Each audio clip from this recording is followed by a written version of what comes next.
Nah, sekarang maka kerangka kerja PKN di masa depan itu seperti apa? Jadi kurang lebih nanti kita harus memiliki rancangan pendidikan kewarganegaraan di masa depan seperti apa. Tapi kerangka kerja ini dipengaruhi oleh 3 hal, yaitu bagaimana pengetahuannya dari warga itu, ya. Kemudian bagaimana lingkungan sekolahnya itu, dan bagaimana pengaruh masyarakat. Jadi pendidikan kewarganegaraan itu akan berhasil atau tidak itu dipengaruhi oleh 3 hal ini.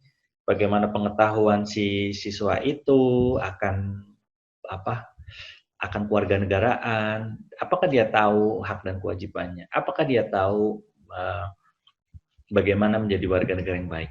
Yang kedua, sekolahnya itu bagaimana, sekolahnya mendidik mereka itu bagaimana. Jadi itu akan mempengaruhi seorang siswa menjadi warga negara yang bagaimana ya itu. Yang ketiga, masyarakat. Sekolah terbatas ya, mungkin dari pagi sampai siang. Kemudian selebihnya lebih banyak di masyarakat. Entah di lingkungan permainan, di pasar, di mall, di jalan. Nah, itu masyarakat juga akan membentuk si siswa menjadi warga negara yang bagaimana. Itu ya. Oke. Nah, pada akhirnya PPKN itu akan berbeda-beda sebenarnya praktiknya di tiap sekolah, di tiap daerah, di tiap sekolah. Kenapa bisa berbeda-beda? Karena nanti ada karakteristiknya masing-masing. Nah, ini saya pertama akan menjelaskan karakteristik lingkungan PKN di sekolah. Jadi, pendidikan kewarganegaraan itu akan berbeda-beda itu karena sekolahnya berbeda. Nah, sekolahnya berbeda, SDA dan SDB berbeda. SD di daerah Jawa Tengah, di daerah Papua akan berbeda. Kenapa? Karena berbeda, memang sekolahnya berbeda. Perbedaan ada pada gurunya. Bagaimana guru itu mendidik, bagaimana guru itu memberi teladanan, menjadi warga negara yang bagaimana, ya kan? Bagaimana cara mengajarnya. Kemudian yang kedua, pendekatan sekolah. Ya, bagaimana sekolah itu memiliki visi, misi, ya, dia ideologinya bagaimana, kemudian cara mengajarnya, kurang lebih gaya sekolah itu bagaimana, itu. Kurikulumnya yang dipakai apa, sekolah kan beda-beda, ada yang kurikulumnya nasional murni, ada yang nasional campur dengan muatan lokal, di situ mungkin Islami atau internasional, itu beda-beda ya. Nanti akan membentuk siswa menjadi warga negara yang berbeda-beda. Dan terakhir bagaimana pedagogik ya, ini ya teknik, model, pendekatan yang dipakai. Kalau di masyarakat ya ini beda lagi. Walaupun tadi sekolahnya sama, siswa A dengan siswa B sekolah di sekolah yang sama, tetapi masyarakatnya berbeda, dia rumahnya berbeda, misal apalagi beda desa misal atau beda kelurahan, maka dia akan berbeda juga, menjadi warga negara yang berbeda juga. Ya, ini pendidikan kewarganegaraan dipengaruhi oleh masyarakat juga. Ada 3 ya.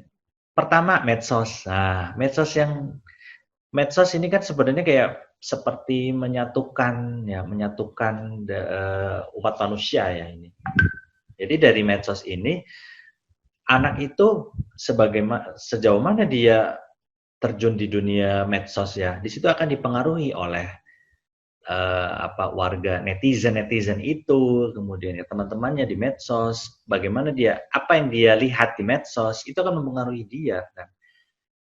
Itu. Apalagi sekarang bisa melihat bagaimana keadaan di luar negeri, di luar daerah, itu akan mempengaruhi dia sebagai warga negara yang akan seperti apa. Akan menjadi warga negara yang baik, atau warga negara yang bagaimana, kurang baik, atau bagaimana. Itu dipengaruhi oleh medsos. Medsos itu bagian dari masyarakat ya sekarang.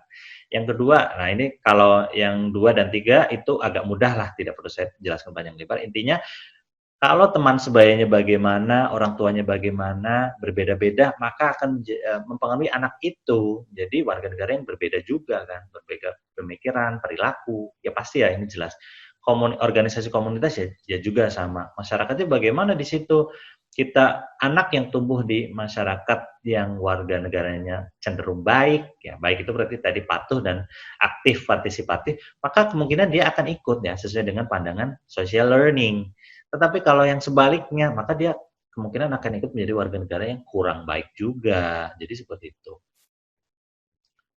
Oke, nah sekarang Bagaimana sih perbandingan paradigma atau cara pandang pendidikan kewarganegaraan di Indonesia dulu dan sekarang?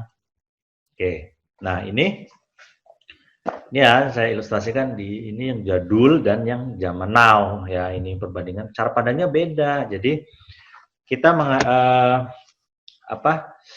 membagi paradigma lama dan paradigma baru ya. Ini perbedaannya ini kurang lebih adalah sebagai berikut.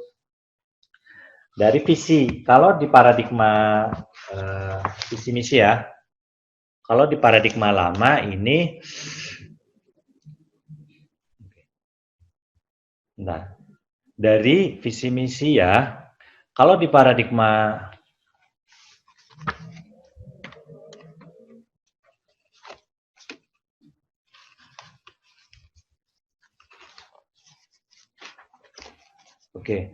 dari visi misi ya, kalau paradigma lama itu ya zaman dulu kan baru merdeka nih, jadi visinya ya intinya membangun negara lah, kita harus membangun negara dulu. Presiden menginginkan untuk membangun negara dulu dan menuntut guru untuk mendidik siswa dalam pendidikan kewarganegaraan supaya bagaimana membangun negara itu. Kemudian yang kedua, mendukung pemerintah. Ini visinya. Kalau paradigma baru yang zaman now ini, membangun tidak hanya membangun negara, tetapi membangun bangsa. Jadi beda ya, kalau membangun negara itu maksudnya ya membangun infrastruktur lah, bagaimana supaya Indonesia itu bisa punya sekolah, punya rumah sakit, punya jalan, punya pengairan dan sebagainya. Itu negara ini. Jadi fisik ya, fisik negara atau rumahnya ibaratnya negara. Kalau tapi yang paradigma baru itu yang dibangun itu orangnya, bangsa itu orangnya ya dan karakternya itu.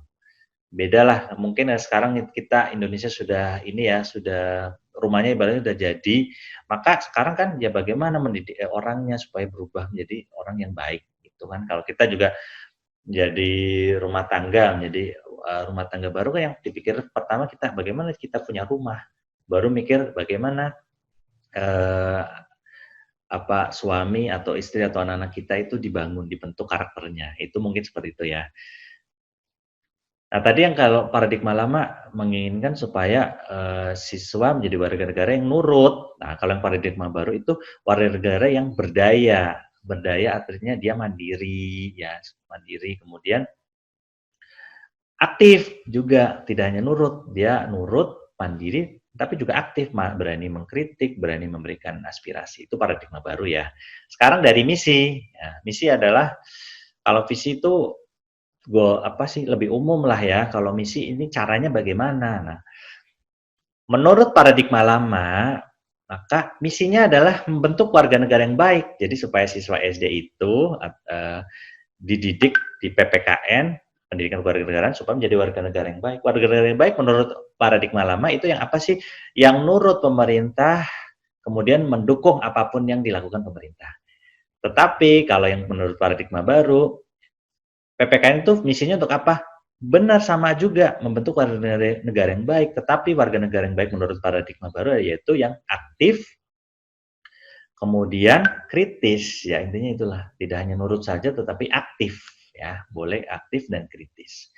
Sekarang paradigma lama, materi yang diajarkan itu apa sih? Yaitu nilai-nilai moral Pancasila. Makanya dulu tuh ada banyak sekali penataran P4, pedoman pengamalan penghayatan Pancasila itu di mana-mana. Jadi Pancasila benar-benar di materi yang benar-benar ditekankan dalam PKN dulu, jadul. Kalau yang PKN zaman now itu yang diajarkan itu demokrasi intinya. Kemudian juga ada Pancasila juga, tetapi sudah mulai lebih mendalam lagi Pancasila bagaimana itu seperti jadi demokrasi dan Pancasila.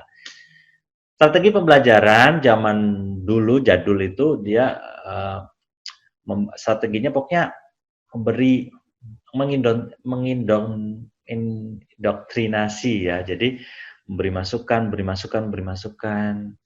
informasi ke siswa. Oh, ini harus seperti ini, harus seperti ini ya. Kalian warga negara yang baik nanti seperti ini ya. Pokoknya mengatur-ngatur gitu.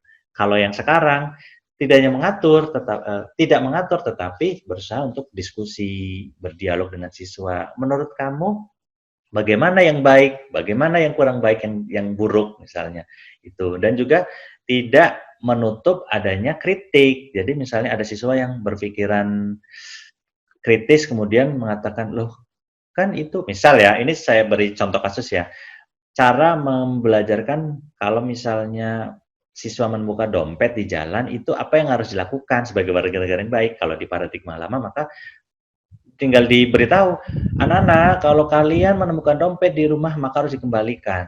Itu adalah warga negara yang baik. Kalau tidak dikembalikan, misal dipakai sendiri, itu berarti warga negara yang tidak baik. Itu seperti itu. Kalau paradigma baru itu, anak-anak kalau misalnya ada kalian ya pulang dari sekolah kemudian menemukan dompet, itu kira-kira apa yang harus dilakukan? Kemudian ada yang menjawab, ya dikembalikan, ada yang buat sendiri saja. Itu boleh seperti itu.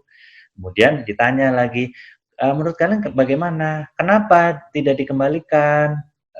Andi misalnya, Andi akan menjawab, ya itu kan udah kita yang menemukan, jadi udah hak kita. Nah, seperti itu, jadi dialogis. Terus didengarkan dulu, baru nanti, oke, ya misalnya, ya boleh dibawa dibawa pulang sama Andi, kemudian untuk jajan. Coba misalnya besok berikutnya dompet Andi yang hilang, kemudian ditemukan oleh Roni, kemudian dipakai jajan untuk Roni. Nah, kira-kira bagaimana perasaan Andi?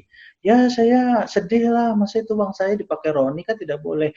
Nah, itu juga yang sama seperti yang sudah dilakukan Andi, ya, seperti itu. Jadi kritis, dialogis. Intinya tujuannya sama ya, bahwa kalau menemukan dompet ya dikembalikan kan yang ke polisi atau ke yang bersangkutan kalau memang ada KTP-nya. Tetapi caranya berbeda. Kalau paradigma lama langsung diberitahu, dipaksa, disuruh seperti itu. Kalau yang baru ini mencoba untuk berdialog seperti itu. Nah, terakhir performance atau penampilan untuk paradigma lama ini. Kalau paradigma lama itu dulu akar keilmuannya kurang jelas. Kalau yang sekarang paradigma baru itu akar keilmuannya itu jelas. Dulu banyak sekali dipengaruhi oleh pemerintah pendidikan kewarganegaraan. Jadi harus ini materinya ini, caranya begini dan seperti itu. Kalau sekarang tidak. Paradigma baru itu harusnya pemerintah tidak ikut-ikutan masuk dalam pendidikan kewarganegaraan, itu sudah ranahnya publik yaitu. Kemudian paradigma lama mudah-mudah berubah tergantung dari mood atau kepentingan dari pemerintah. Kalau yang baru tidak, tetapi jelas kalau yang baru itu sudah punya ilmu sendiri, jadi ya mengikuti patokan ilmu dari pendidikan kewarganegaraan itu sendiri, bukan mengikuti pemerintah itu. Dan terakhir yang paradigma lama yaitu rendahnya kredibilitas akademik, jadi masih banyak sesuatu yang melanggar etika pendidikan itu. Tapi kalau yang baru, paradigma baru itu ya tidak, itu sesuai dengan yang diajarkan pendidikan kewarganegaraan menjadi warga negara yang baik, yaitu jujur, adil, itu juga diterapkan dalam PKN. Tidak hanya kita mengajarkan, tetapi tidak dilakukan, itu jargoni lah seperti itu. Oke, terima kasih. Wassalamualaikum warahmatullahi wabarakatuh. Sampai ketemu di pertemuan 2.